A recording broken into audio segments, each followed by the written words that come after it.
fazer uma introdução aqui, explicar, né, do que se trata o curso pré-pós, né? Eu acho que a professora Michele e o professor Luciano não conheciam, né, ainda esse curso, né? Ok. Então, muito boa noite, né? Queria agradecer, então, a disponibilidade do professor Luciano, aqui da Federal, da professora Michele. Eu sou o Clóvis Júnior, eu trabalho como tutor, né, professor tutor, no pré-pós, nesse curso de extensão aqui da PRD de 2019.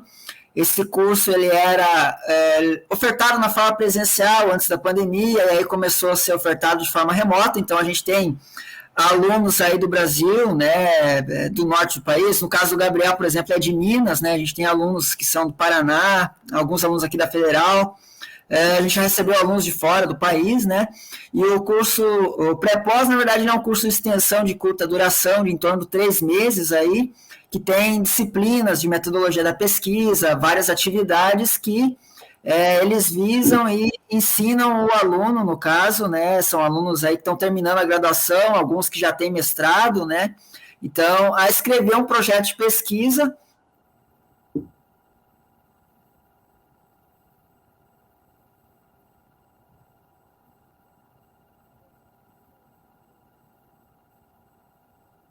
Eu acho que o professor Júnior teve um probleminha aí, né? De vez em quando acontece isso, mas daqui a pouquinho eu acho que ele vai entrar de novo. Tá.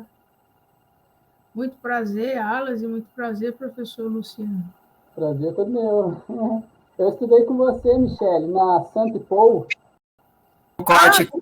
Entendi. Deu um corte. Mas só voltando aqui, então a ideia é a gente buscar professores, pesquisadores que sejam da área, né, de pesquisa, do caso do Gabriel, né, que tenham relação, né, que trabalhem, né, para poder dar algumas sugestões, algumas contribuições, né, correções no projeto. Não tem nenhum tipo de avaliação, né, em relação, nota, não é necessário, né, então, e aí também o curso vai emitir certificados para todos, no caso para a Michele, para o professor Luciano, para comprovar também a participação e tudo mais, né? Não sei se ficou bem claro, caso a professora Michele e o professor Luciano tenham alguma dúvida, quer perguntar, fique à vontade.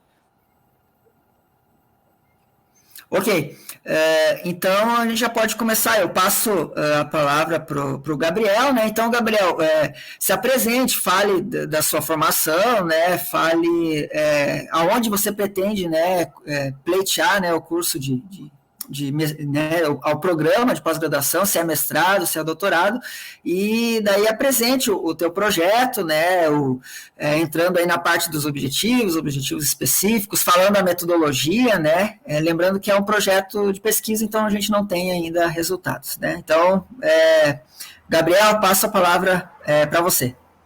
Tá, jóia, é um grande prazer estar aqui com esses professores muito bem apresentados. Eu estudei com a Michele na Santa Pô, acabei de falar para ela isso. Bom, primeiro eu vou me apresentar um pouquinho, né? E em seguida eu vou explicar as principais características do meu anteprojeto. Bom, meu nome é Alas Gabriel Deviado, tenho 32 anos, eu sou natural de São Lourenço, sul de Minas Gerais. Sobre a minha formação, eu sou tecnólogo em gestão de negócios, bacharel em ciências contábeis, tenho 2 especializações concluídas e 2 em andamento. As 2 especializações concluídas foram em Finanças e Controladoria, pela UBC, e em Docência e Pesquisa no Ensino Superior, pela Unimes. E as 2 em andamento, eu estou cursando Gestão Financeira pela Uninter e o MBA em Finanças e Controladoria pela USP Exalc, né? Minha pretensão com esse anteprojeto é ser aprovado no mestrado em Administração na Universidade Federal de Lavras, né, que fica aqui pertinho, né? Mas, antes disso, como eu estou cursando um MBA em Finanças e Controladoria pela USP, eu vou ter que fazer uma monografia como TCC do curso, eu estou pensando em já executar esse anteprojeto no MBA, tentar já fazer esse anteprojeto e conseguir todos os resultados esperados no MBA. Se eu não conseguir algum resultado específico, aí eu levo para o mestrado depois. Eu pensei nisso, né? Talvez vocês possam comentar isso depois também, sobre esse aspecto. Agora eu vou apresentar um pouco sobre o anteprojeto meu, as principais características, né?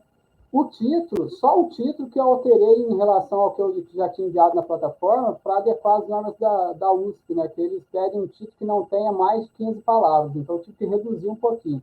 Então o título ficou Sinergias Bancárias uma fusão hipotética de Banco do Brasil S.A. e Caixa Econômica Federal, mas o restante todo ele mantém a mesma coisa, tema, objetivos, cronograma, tudo mantém a mesma coisa. Bom, primeiro eu vou contextualizar o tema. O tema desse anteprojeto é sinergias financeiras e operacionais no setor bancário brasileiro, visto que um dos principais intuitos de se realizar uma fusão ou uma aquisição empresarial é de agregar valor para os credores e os acionistas. Bom, a partir da desregulamentação do setor bancário, ocorrida a partir de 1960 nos Estados Unidos, a partir de 1970 na Europa e a partir de 1994 no Brasil, o setor bancário passou a ter o grande privilégio de se expandir por meio de fusões e aquisições. E desde então, nas últimas décadas, nós percebemos um grande crescimento de fusões e aquisições no setor bancário mundial e brasileiro também, o que impacta diretamente na economia mundial. Então, com base nisso, a minha principal motivação para elaborar esse projeto foi perceber que na literatura crítica de finanças e finanças corporativas, pouco ou nada se ilustra como se deve calcular o valor econômico financeiro das empresas combinadas e das sinergias financeiras e operacionais provocadas por uma fusão empresarial, especialmente se tratando de um banco. Foi daí que eu quis preencher essa lacuna. Agora, sobre problemas de pesquisa, objetivos e justificativos. A questão problema que move essa pesquisa é: será que as sinergias resultantes de uma fusão hipotética entre o Banco do Brasil S.A. e a Caixa Econômica Federal são suficientes para liquidar ou amortizar a dívida pública federal? Essa é a minha pergunta, esse é o meu programa de pesquisa. Agora, sobre os objetivos. O objetivo geral é avaliar se as sinergias já mencionadas, se elas são suficientes para liquidar ou amortizar a dívida pública federal. E meus objetivos específicos são, inicialmente, 5. Primeiro, analisar sobre as fusões e aquisições do setor bancário brasileiro. Segundo, identificar os fatores que influenciam sobre a situação atual da dívida pública federal. Terceiro, discutir sobre as terminologias e conceitos utilizados na temática. Quarto, levantar os procedimentos técnicos necessários e adequados para o cálculo das sinergias de bancos. E quinto, apresentar o uso adequado do fluxo de caixa descontado para o cálculo das referidas sinergias. Esse tema se justifica devido à necessidade de um arcabouço teórico-metodológico mais completo que desmistifique o modo correto de se mensurar e avaliar as sinergias de um banco. E, além disso, existe a grande necessidade de se saber se essas sinergias são ou não suficientes para liquidar ou amortizar a dívida pública federal, o que, sem dúvida alguma, vai trazer grandes benefícios para todos os cidadãos brasileiros. E qual a metodologia que eu pretendo utilizar? Bom, essa pesquisa será realizada por meio de uma abordagem mista, isto é, tanto quali quanto quanti, visando avaliar se essas sinergias financeiras dessa fusão hipotética são suficientes para liquidar ou amortizar a dívida pública federal. Para tanto, será realizado um levantamento bibliográfico documental, inicialmente, sobre a literatura crítica de finanças corporativas, com base em autores renomados na temática, tais como Endler, Martelante Pazin Cavalcante, Saurim Costa Júnior Zílio, Damodaran, Martelante Pazin Pereira, Peçanha Tiol, Souza Vasco de Mendonça, Jucá, que está aqui presente, Assaf Neto e Lima, dentre outros. Pretende-se coletar os dados das demonstrações contábeis dos referidos bancos disponíveis no site do Banco Central do Brasil. E, além desse levantamento bibliográfico documental inicial, também será feito um estudo de caso ex-loco, como um exemplo ilustrativo, no intuito de avaliar econômico-financeiramente essa fusão hipotética entre o Banco do Brasil e a Caixa Econômica, buscando responder satisfatoriamente a questão de problema de pesquisa. Agora, sobre o cronograma de execução. Bom, se eu for executar esse projeto no mestrado, como o mestrado é 2 anos, tem 24 meses, eu fiz uma atribuição bimestral para as seguintes atividades. Primeiro, a realização das disciplinas, que vai ser o primeiro ano inteirinho, do segundo ao 12º mês de estudo. A revisão da literatura vai ser feita do segundo mês até o 14º mês. O levantamento de dados do 8º mês até o 16º mês. Reuniões de orientação durante o curso inteirinho, desde o início até o final do curso. Relatório parcial, que é para bolsistas, caso eu conseguir alguma bolsa no mestrado, aí eu tenho que enviar o relatório uma vez por semestre, então é no 6º, no 12º, no 18º e no 24º mês. A sistematização do material coletado, pretendo fazer no 16º ao 20º mês. Depois do exame de qualificação, que normalmente é com 1 ano e meio de curso, então do 16º ao 18º mês.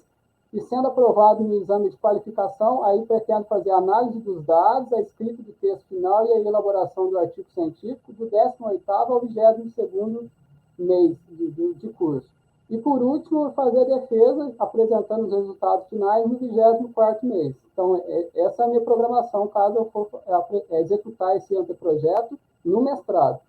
Agora, caso eu conseguir executar já no MBA da USP que eu estou fazendo, aí só o que faltar é que eu pretendo levar para o mestrado. Essa é essa apresentação do meu anteprojeto. Agora, fico com vocês. Obrigado, Gabriel. Acho que podemos passar a palavra para a professora. Podemos começar com a professora Michele.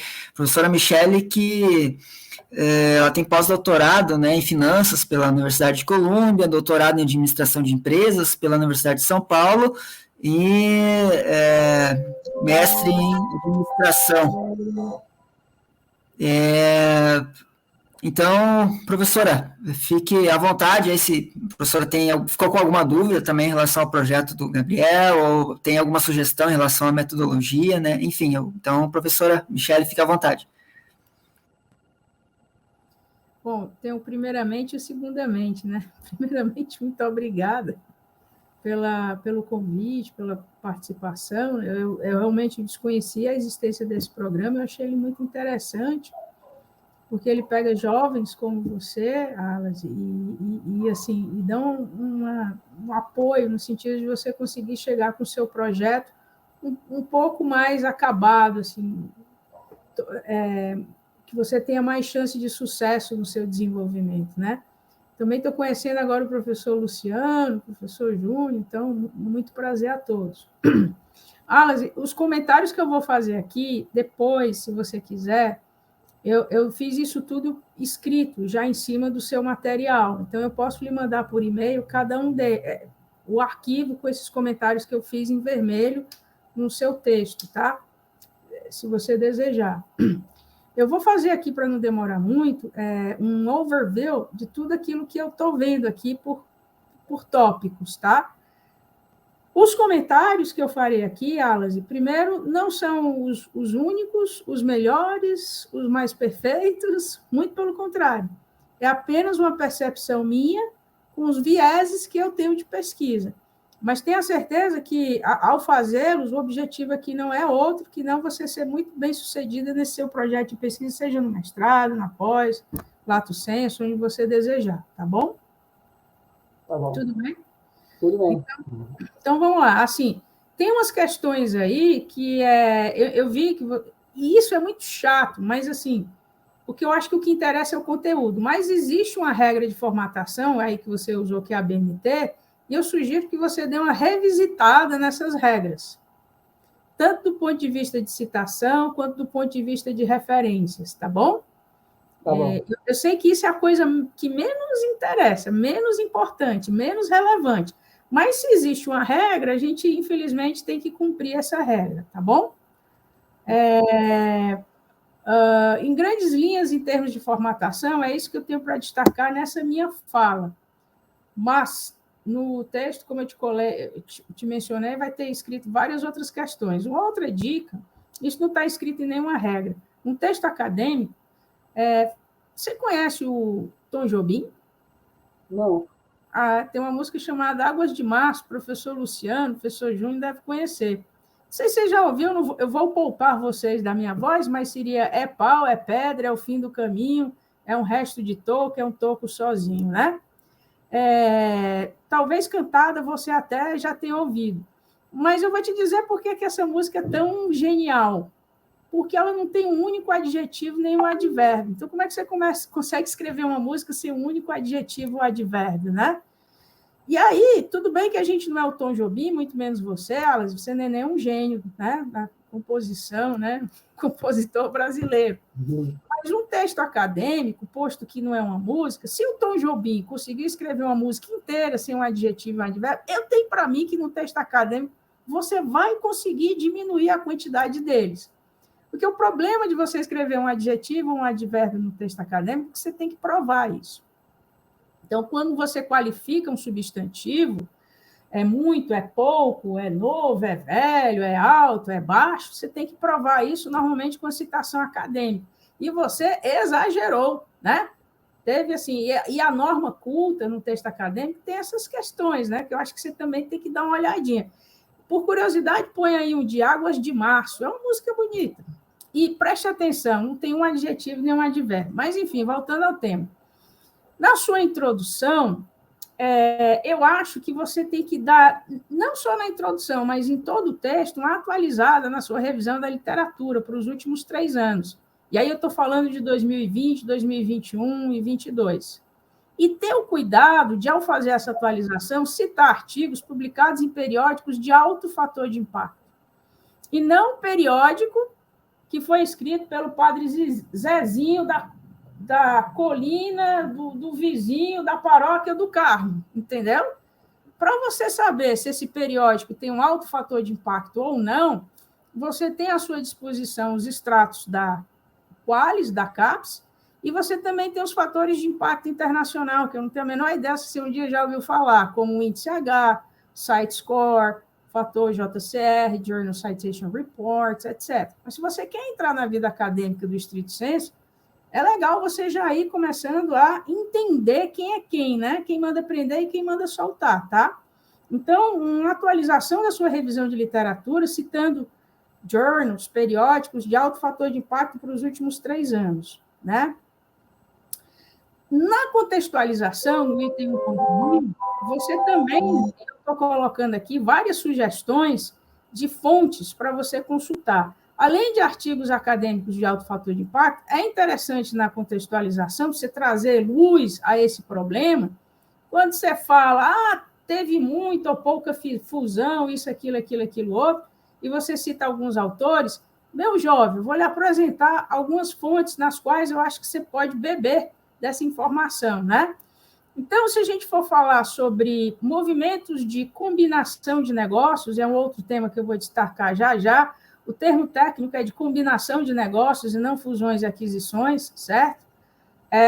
Você tem relatórios em nível mundial da PricewaterhouseCoopers, PwC, Ernst Young, você tem o BID, né, que é o Banco Interamericano de Desenvolvimento, você tem o Banco Mundial, você tem o BIS, Bank of International Settlements, você tem o FMI, você tem revistas, que eu estou até mandando aqui o link para você, como The Banker, você tem o Federal Reserve, né?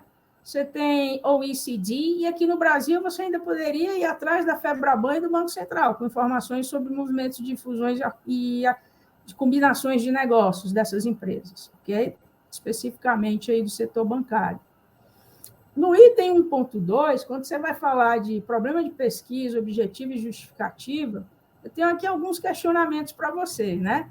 Como, de que forma, qual metodologia você usará para viabilizar seu problema de pesquisa? Professora, mas isso não tem escrito no item. Mas, uma vez que você define na contextualização por que seu tema é interessante, no item 1.2, você define o que você vai fazer, que são seus problemas de pesquisa e objetivos. Na introdução, é interessante você citar como você vai atingir os objetivos do seu estudo. E aí tem a ver um pouco com o tipo de metodologia que você vai usar, né? Como é que você vai fazer o cálculo para mensurar uma eventual sinergia com a fusão entre o Banco do Brasil e a Caixa Econômica? Quais são os parâmetros para a projeção futura e desse fluxo de caixa e desconto a valor presente? Como você vai fazer? Como você fará o cálculo para verificar se essa eventual sinergia vai ser capaz de liquidar ou amortizar a dívida pública federal? Acho que você está dando um passo assim que você precisa substanciar ele mais, né? São muitas coisas aí. Você não explicou nem a primeira, muito menos a segunda, né? Como é que você vai calcular essa sinergia, qual é a metodologia? E mais, como é que você vai verificar se isso vai ser capaz de saldar a dívida pública federal? E mesmo que você consiga a proeza de calcular tudo isso, existe embasamento jurídico e legal para se utilizar o dinheiro dessa fusão para esse fim específico na legislação brasileira? Seus sonhos são lindos, Alas. Eu acho que você tem que continuar sonhando, jovens como você, mas com os pés no chão, um pouco mais calçado em coisas concretas. Eu não sei se você já fez essa pesquisa em termos de legislação ou se isso é um desejo do fundo do seu coração. Porque na academia, os desejos de coração, eles devem criar asas, mas com o pé no chão. Né?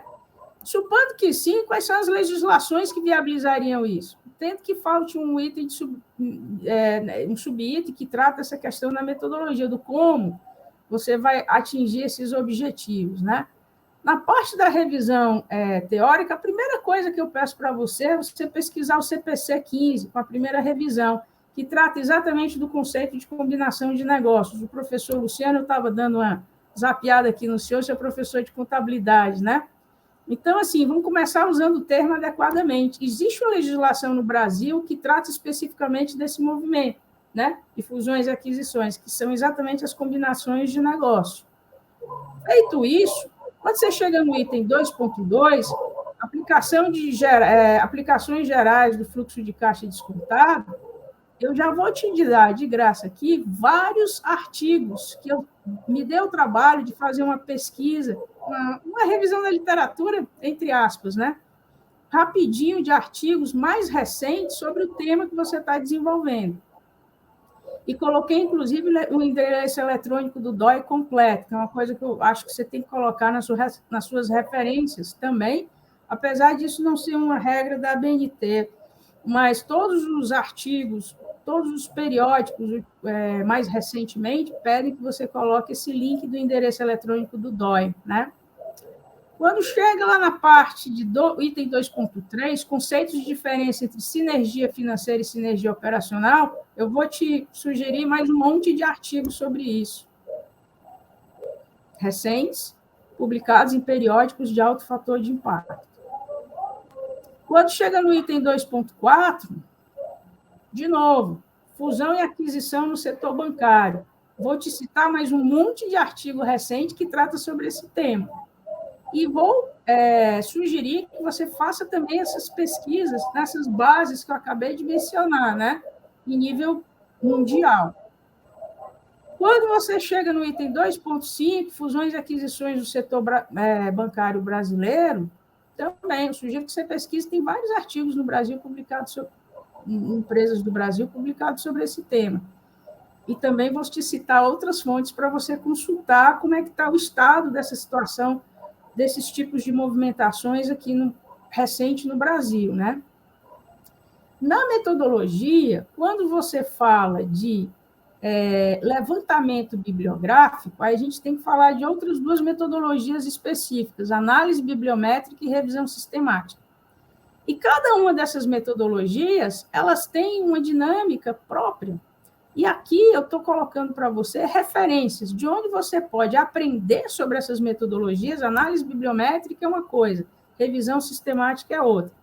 E as duas você pode desenvolver por meio de softwares, como um BiblioShine, a partir de uma plataforma como o RStudio, que é gratuita, coisas do gênero. Não é? Mas aqui no documento eu vou indicar todas as referências para você, dar todos os links, tudo mastigado, tá, Alice? Mas uma referência clássica que eu acho que você deve ter em mente é o artigo do Ari e do Cucurullo, né, sobre o Bibliometrics, que evoluiu para essa plataforma online do BiblioShine, mas você só consegue acessar tendo o R ou RStudio instalado na sua máquina, né? E tem uma metodologia do cão por trás disso, não se faz isso impunemente. Você teria que ter acesso às bases de dados como a Scopus ou a Web of Science, para baixar os dados dos arquivos, né? Os mnemônicos, as informações sobre autores, instituições de ensino, país, uma série de características que eu chamo demográficas desses artigos, para viabilizar uma análise bibliométrica do tema que você diz que gostaria de discutir, tá? No estudo de caso ex loco, eu coloquei também vários artigos aqui para você dar uma lida, que eu acho que vale a pena você, né, dar uma revisada neles, que eu acho que tem como contribuir aqui na sua revisão.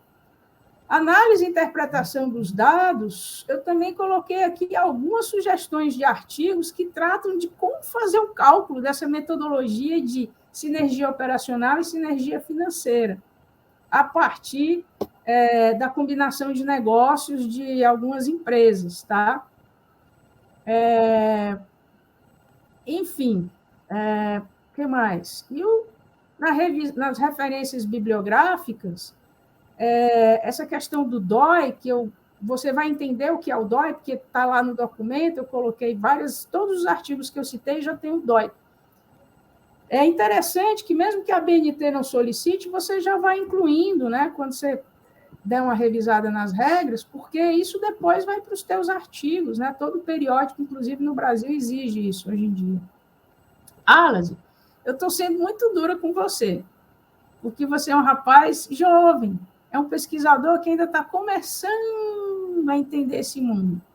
Eu acho que a ideia geral do seu trabalho é louvável. A gente precisa de jovens assim no Brasil, com esse espírito público. Eu não quero que você entenda as observações que eu fiz aqui. Minha mulher acabou comigo, me destruiu. Daqui eu vou ali e corto os pulsos. Não é isso, Alex. Não é essa a ideia, pelo amor de Deus. É porque, exatamente, eu acho que a ideia é legal, é bacana, movida de um espírito público. Aqui está todo mundo para te contribuir, para você chegar lá. É que eu estou dando essas dicas, porque uma coisa é a gente fazer pesquisa acadêmica no nível de lato sensu, de graduação, mas já que você quer dar um passo adiante, que eu super vou te estimular, vou te ajudar nesse sentido, eu acho que você tem que começar a pensar como se lá você estivesse. Professora, mas eu nem entrei no curso ainda. Vou te contar um segredo. A gente só está pronto para fazer um mestrado quando a gente termina o mestrado. A gente só está pronto para fazer um doutorado quando a gente termina o doutorado. E o terminar não é a banca de defesa, é quando você publica os artigos a partir dos seus trabalhos de dissertação e de tese. Mas então como é que eu vou fazer isso? Errando, tentando e errando, até acertar. E a gente só vai seguir nesse caminho com esse passo a passo. Então, as dicas que eu vou mandar para você, as interprete não como sendo as melhores, as únicas, não sou dona da velha, ninguém aqui é nada, eu pelo menos não sou. Eu tenho enciclopédias de coisas que eu não sei aqui na minha casa, né? Não tem nem botar mais, tanta coisa que eu não sei. Isso é fruto apenas de um viés meu de pesquisadora, que faz parte da minha realidade, observando a média dos outros estudos acadêmicos e o tanto que outras pessoas já me avaliaram, já me criticaram, de inúmeras vezes que eu estive exatamente onde você está hoje. Então, desse conjunto de experiências que eu tive, é que eu vou te passar, eu falei o que eu falei para você e vou te passar esse documento, tá bom? Mas eu acho que você não deve desistir, você deve seguir, e de coração eu espero que as informações que eu vou te encaminhar, de alguma maneira, nem que seja com a gotinha, contribuam nesse seu caminhar, tá bom? E muito obrigada, me desculpe, porque eu realmente fui muito extensa. Muito obrigado, professora Michele, pelas sugestões construtivas, né, em relação ao projeto. Mais uma vez, eu agradeço, professora, pela disponibilidade de estar aqui participando hoje à noite, né, contribuindo com o projeto do Gabriel. Algumas coisas a gente já havia apontado no projeto do Gabriel, essa questão das DOIs, algumas coisas ele acho que já até fez algumas correções em relação a isso, né, mas como a gente precisava mandar o projeto para a banca com em torno de uma semana de antecedência, né, a gente acabou mandando uma versão, né, talvez não tão pronta, não tão completa, mas essa questão que a professora comenta da legislação é algo que é necessário, né, você verificar no teu trabalho, e acho que podemos passar a palavra para o professor Luciano, né, professor que possui graduação em Ciências Contábeis, né, pela Universidade Estadual do Oeste do Paraná. Ele tem mestrado também em Controladoria e Contabilidade pela Universidade de São Paulo e doutorado em Controladoria e Contabilidade também pela Universidade de São Paulo, né. E acho que atualmente o professor é professor, né, aqui da UFPR, né, do curso, né, não sei se é da pós-graduação também, acho que sim, né, e da pós-graduação. Então, professor, fique à vontade aí, não tem limite de tempo, né, fique à vontade. Professora Michele, se quiser acompanhar ou quiser se ausentar também, né, tá liberado. Obrigado. Imagina, eu estou em banco, é bom que a gente aprende pra caramba, tá louco, sai daqui não. Muito bem, boa noite, Alase, boa noite, Michele, boa noite, Júnior. Só complementando, realmente, eu sou professor do PPG Conte, do Programa de Pós-Graduação em Contabilidade da UFPR, né, mestrado e doutorado, professor da graduação e também nos cursos de especialização lato, né? E adivinha só, a minha disciplina de graduação é isso.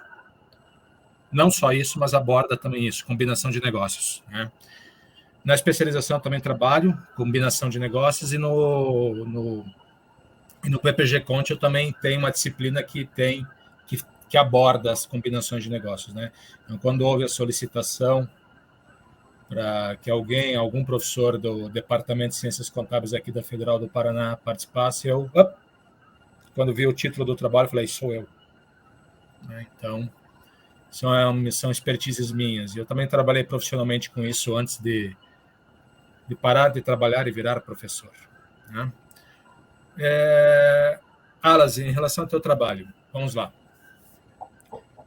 Me permita discordar de você, professora Michele, mas para mim a questão de formatação ela é essencial. Para mim, na minha concepção, ela mostra o capricho que o aluno está dando para o trabalho e o cuidado que ele tem com o trabalho. Se vem um trabalho todo zoado, eu penso, putz, será que eu posso confiar nesse R quadrado aqui? Será que eu posso confiar nessa significância estatística? Se o trabalho está todo zoado, está todo desformatado, as tabelas estão todas desformatadas, está com um monte de erro de concordância, um monte de erro de português, né? Tem até uma brincadeira aqui eu falo para todo mundo que que eu tenho transtorno obsessivo compulsivo com isso, né? Então, justamente para quê? Porque essa parte aqui, que é a apresentação, essa apresentação que você faz do teu trabalho, ele estar bonito, porque um trabalho que você não tem erros gramaticais, um trabalho que você está fazendo a citação de forma correta, um trabalho que você está fazendo corretamente os espaçamentos e tudo mais, né? É um trabalho bonito.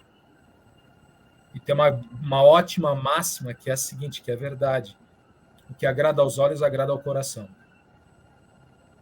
Então, um trabalho bonito, tá? Você vai fazer um projeto, vai passar por banca. Um trabalho bonito, bem redigido, bem escrito e bem formatado, o professor que for avaliar teu trabalho, ele vai começar a olhar com boa vontade teu trabalho. Tá?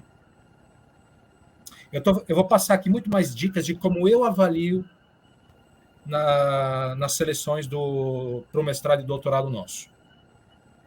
Tá? Eu vou passar algumas dicas de como eu avalio e o que eu espero dos candidatos. E aí você... Por que eu estou fazendo dessa forma? Porque, basicamente, a professora Michele, em termos de conteúdo, ela zerou o que tinha para falar. Então, não tem muito que eu possa falar sobre conteúdo. Então, eu vou dar algumas dicas de como eu avalio projetos de pesquisa de candidatos a mestrado e candidatos a doutorado, para dar justamente, faça assim, assim, assim, que você, muito provavelmente, você vai conseguir ter um sucesso, pelo menos numa primeira impressão, junto à banca. Tá? Então, foi dito, a professora até comentou sobre o cuidado, né? Mas eu entendo até um cuidado mais extremo. Preste bastante atenção nessas questões relativas ao formato do trabalho, a citação feita de forma correta, trabalho bem redigido, sem erros gramaticais, tá? Limitar o máximo possível erros gramaticais, erros, muitas vezes, de concordância. Claro que quando a coisa assim grita na tua frente, não faça isso, né? Mas, às vezes, passa alguma coisa pequena. Se pegar um artigo meu que eu publiquei recentemente, provavelmente vai achar alguma coisa. Pode acontecer, né? Mas não pode ser algo, por exemplo, que grite na cara de um avaliador. Tá? Então, essa é a primeira dica que eu dou. Lembre-se que o que agrada aos olhos, agrada ao coração. Faça um trabalho, faça um projeto de pesquisa bonito.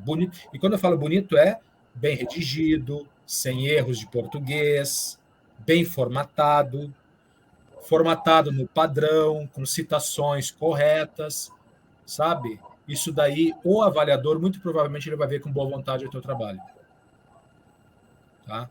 uma boa ideia de pesquisa não adianta. Ela sofre prejuízo quando vê um trabalho que você não consegue nem ler direito. Tá? E por questões de escrita mesmo. Tá? Então, isso é um cuidado que você precisa ter. Já foi até comentado, né, sobre a questão, a professora até comentou sobre a questão da música do Tom Jobim, né, que não tem advérbios e adjetivos, e eu vou deixar um pouquinho mais claro para você, não escreva juízo de valor. Tá? Você não pode escrever juízos de valor. É muito bonito, é muito feio, né? É muito importante, coisas assim. Eu até assinalei alguns juízos de valor que você fez, né? E então assim tem que ter um certo cuidado, né? Indubitavelmente trará grandes benefícios, né? Indubitavelmente e grandes benefícios, a questão lá se a sinergia ela consegue amortizar a dívida pública. Indubitavelmente grandes benefícios. Você está advogando a fusão dos dois bancos? Uhum. Você está advogando a fusão dos dois bancos? Não, me responda. Você está advogando pela fusão dos dois bancos? Sim ou não? Eu acredito que se houver uma fusão, as sinergias talvez sejam suficientes para amortizar. Não, tudo bem, mas especificamente Banco do Brasil. Olha, não é o boteco da esquina com a floricultura do outro lado da rua. A gente está falando do Banco do Brasil e da Caixa Econômica Federal. Sim. Você está advogando a fusão dos dois bancos? Não.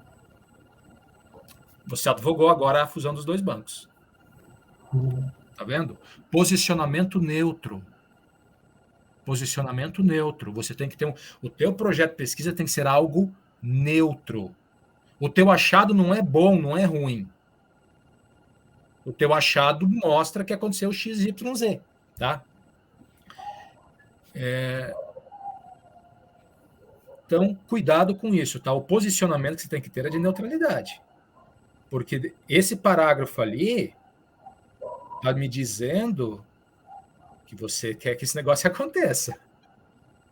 Tá bom? Então, tira isso. Tente deixar neutro. Você... Tá.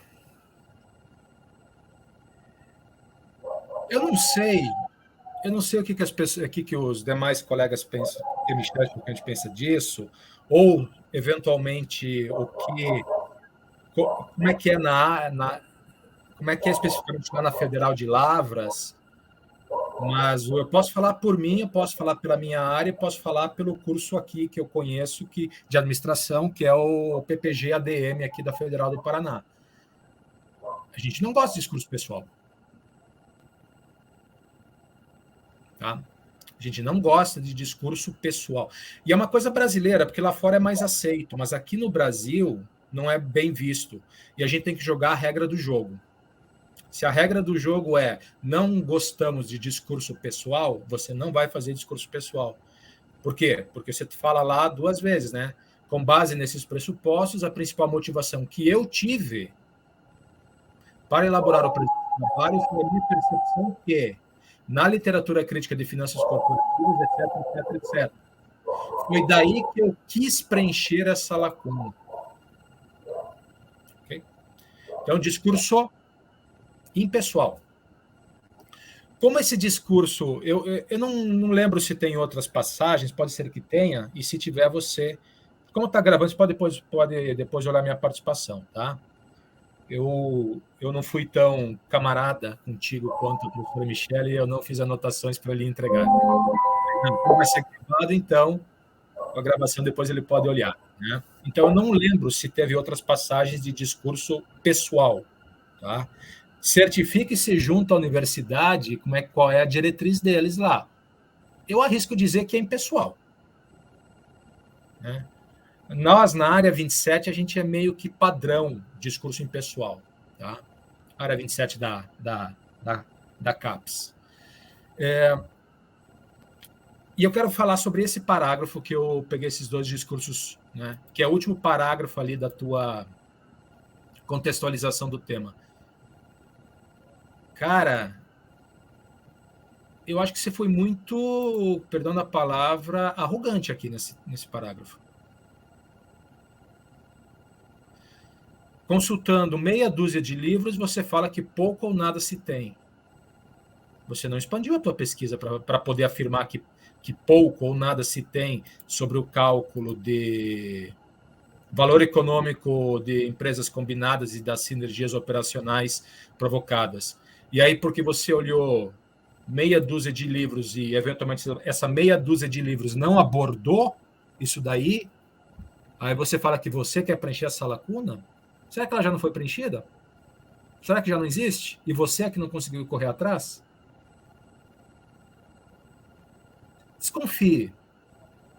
Desconfie que, se eu não encontro literatura sobre um tema, é porque provavelmente eu não estou sabendo procurar. Não é porque não tem. É porque provavelmente eu não estou sabendo procurar. Pensa nisso. Tá? Então, quando você escreve dessa forma que está ali, eu, como avaliador num projeto de um projeto de mestrado ou doutorado, eu falo, pô, esse cara está um pouco arrogante demais. Então, eu já sabia que ele tem que levar uma paulada na cabeça. Se ele entrar, ele tem que levar uma paulada na cabeça para ele começar a ver qual é a real de um mestrado. E é facinho dar paulada na cabeça de aluno. É só colocar o cara para apresentar o primeiro seminário com uma semana para ele elaborar. Né? Bom, enfim. O que mais em relação ao teu trabalho? Tem mais algumas coisas, tá? Então, crescimento vertiginoso é juízo de valor.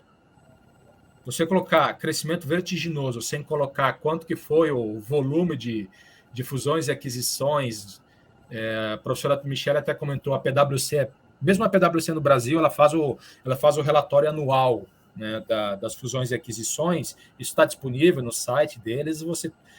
Todo ano você tem lá quantas operações ocorreram, qual foi o volume financeiro, quais foram os setores, enfim, eles fazem uma análise bem bacana. Eu uso nas minhas aulas. Tá? Eu uso nas minhas aulas da graduação e da especialização esses materiais da PwC. Tá? Então, assim, você falar que teve um crescimento vertiginoso, mas o que é vertiginoso? E qual é a base para isso? Agora, você falar que em 2015 teve 600 operações e em 2021 teve 1.300 operações, isso é um crescimento de 100 e tantos %. É diferente. É um crescimento vertiginoso, mas você fala que é um crescimento vertiginoso sem falar que é um crescimento vertiginoso.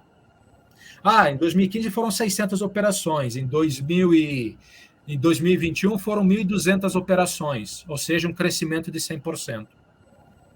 Você mostrou que houve um incremento grande das operações, ok? Sem precisar recorrer a juízo de valor. É só correr atrás, pegar a informação, o dado, né? Como a professora Michelle falou, quando você coloca um juízo de valor, você tem que ter uma fonte. Por exemplo, cresceu muito, 600 para 1.200. 100% de crescimento. Entendeu? Se você apenas falar que cresceu muito, o que é muito para você? Quanto é muito dinheiro para você? Provavelmente não é a mesma coisa do que é muito dinheiro para mim. São percepções pessoais. Né? Não se preocupa, muito dinheiro para mim é tipo R$2.000, tá?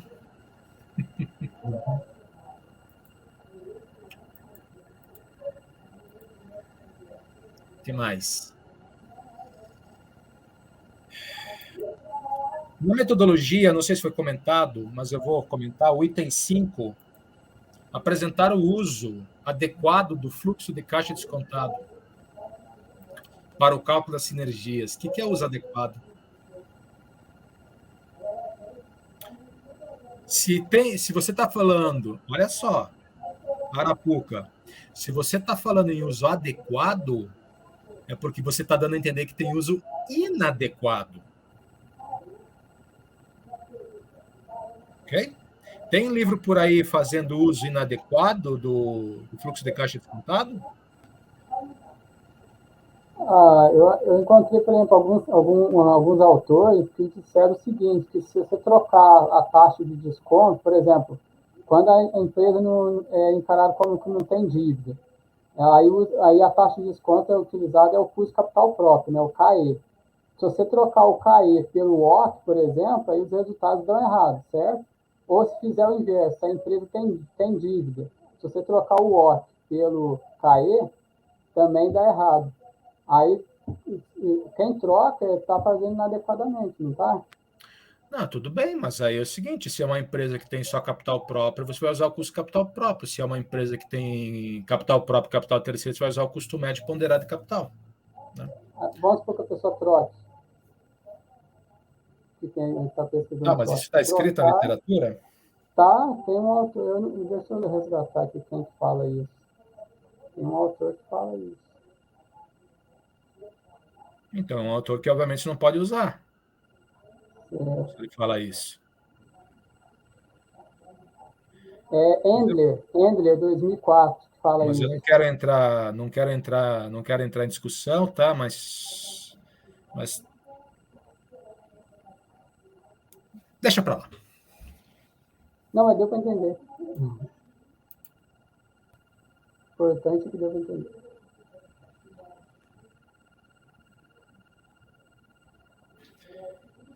Tá. Agora sobre a... Bom, com relação a... Você citou exata ipsilis literis, o artigo da lei societária, quando você definiu fusão, tá? É literalmente o artigo da lei societária, ok?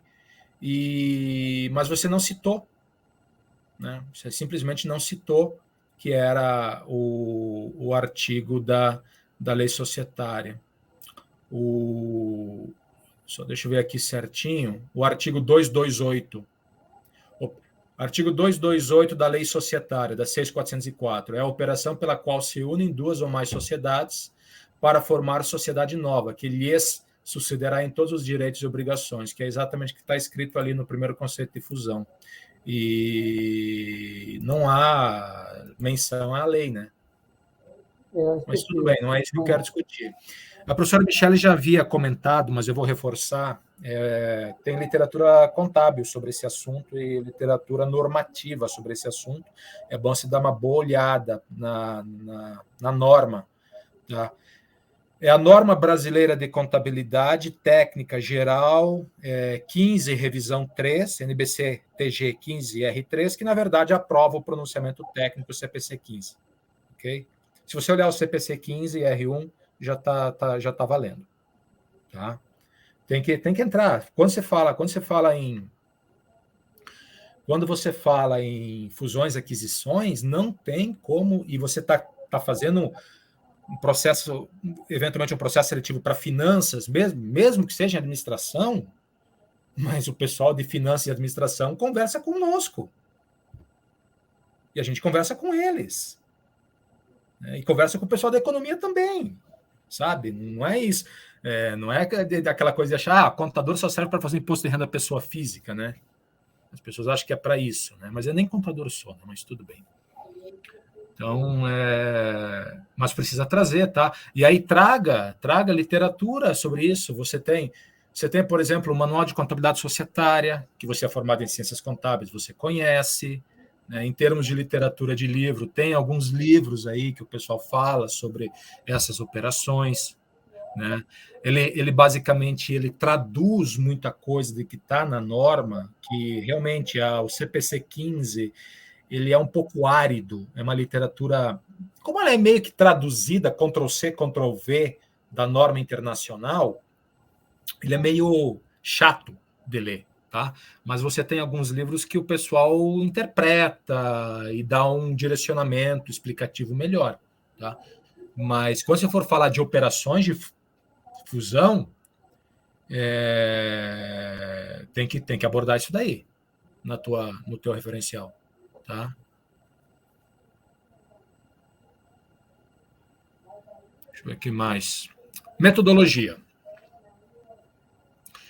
Sim, né? Aquele artigo que a professora comentou, né? A revista não muito relevante para a área. Então, você até citou lá um artigo, inclusive citação, colocando o número da página, onde é que está o artigo e a cidade que é publicado o artigo, né? Então, enfim. Eu também tinha marcado isso.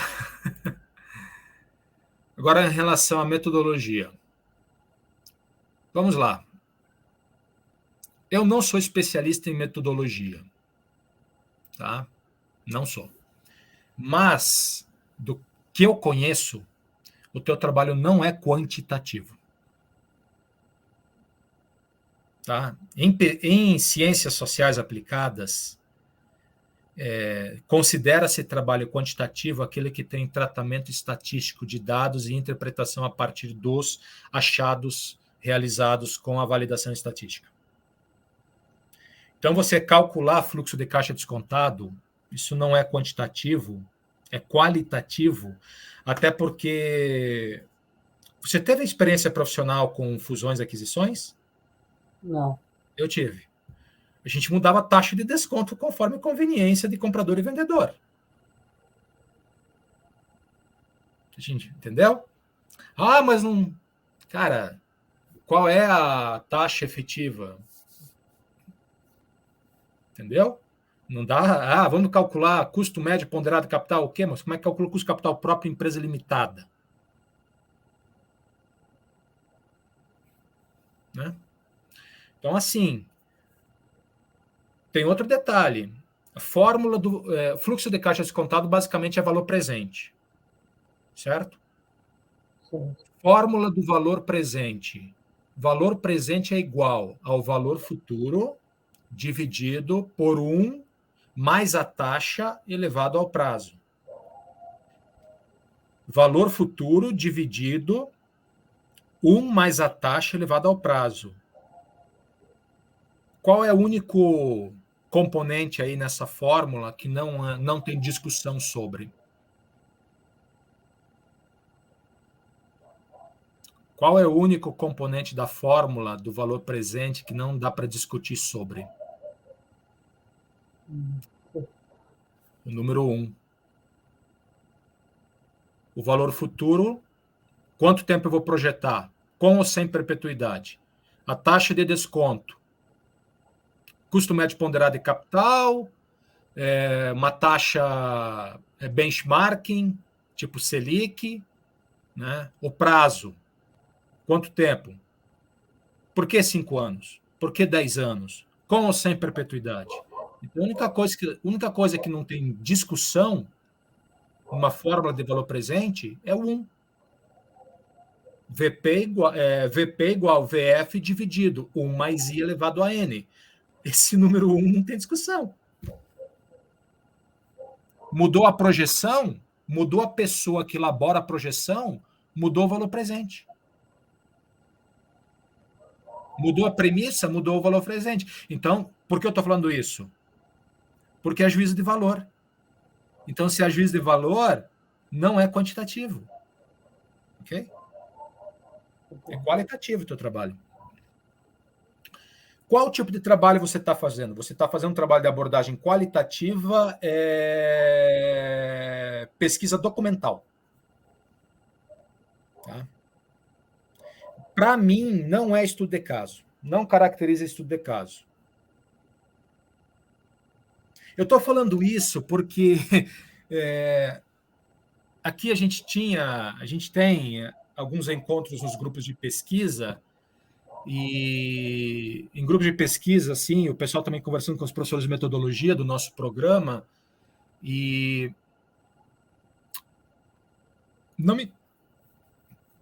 o estudo de caso ex loco não é estudo de caso. Tá? Então, assim, há argumentos para dizer que não é estudo de caso, tá? Então, eu também não tenho uma posição fechada. Como eu falei, eu não sou especialista, tá, em metodologia, mas em relação à abordagem, isso não tenho dúvida, é qualitativo. Agora, em relação ao tipo do trabalho, para mim, é uma pesquisa documental. Não caracteriza um estudo de caso, na minha concepção. Tá? Por isso tem que dar uma pesquisada melhor sobre essa questão aí, se é estudo de caso ou não. Por falar nisso, você não colocou o IN como estudo de caso. Dá uma lida no Robert K.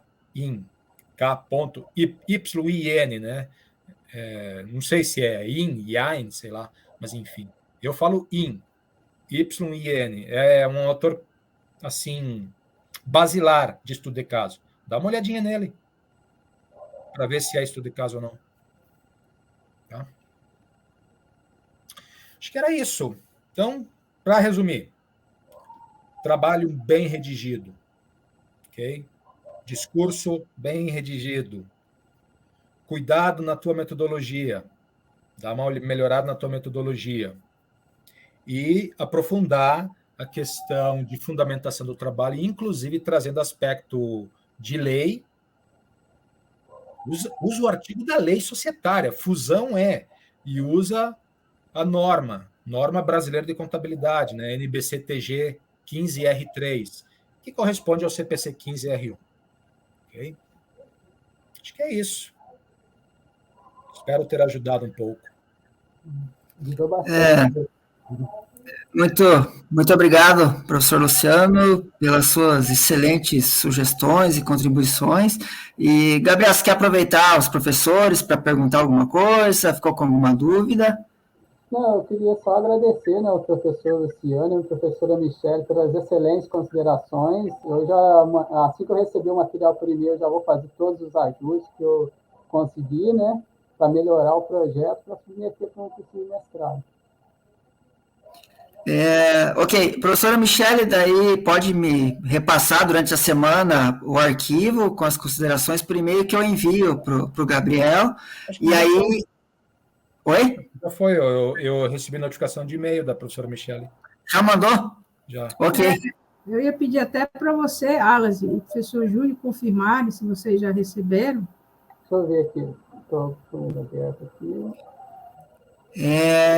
Ok, a gente vai confirmar, então, obrigado, professora, e aí eu vou te passar o link também da gravação, tá, Gabriel, do vídeo, tá, então, eu só tenho a agradecer, então, a participação aqui da professora Michele, do professor Luciano, em ter aceitado, né, participar, então, em nome do Prepós, né, muito obrigado aí, né, pelas excelentes contribuições, né, e, então, acho que finalizamos, seria isso, então, muito obrigado aí pela disponibilidade, né, de contribuir com o trabalho do Gabriel. Muito obrigado pelo convite. Prazer em conhecer a professora Michele, que milita aí na área das finanças e tal. Provavelmente deve conhecer os meus amigos lá da USP, né? E, Alas, boa sorte. Tá bom. Eu já recebi, Michele. Tá, obrigada, Alas. Eu queria só mais uma vez agradecer inicialmente o convite do professor Júnior, né? Agradecer ao Alas pela sua participação e, professor Luciano, um prazer enorme conhecer o senhor, tá? Uhum. Muito obrigada. Ok. Pessoal, boa noite. Boa noite. Boa noite. Gabriel, só antes de encerrar, então, acho que a banca de manhã foi bem boa também, mas acho que a tua foi, por enquanto, uma das melhores, né? Talvez valesse a pena até a gente divulgar aí esse vídeo com essas sugestões, porque as contribuições da tua banca, elas vão ser contribuições para a banca de todos os cursistas, né? Então, algumas coisas a gente já tinha falado, essa questão de norma, né? Algumas coisas você corrigiu e daí você mandou depois, né? E daí, como a gente já tinha mandado o projeto, mas não tem problema, essa questão de DOI, né? Mas deixa eu só dar um parar aqui na gravação e aí eu consigo mandar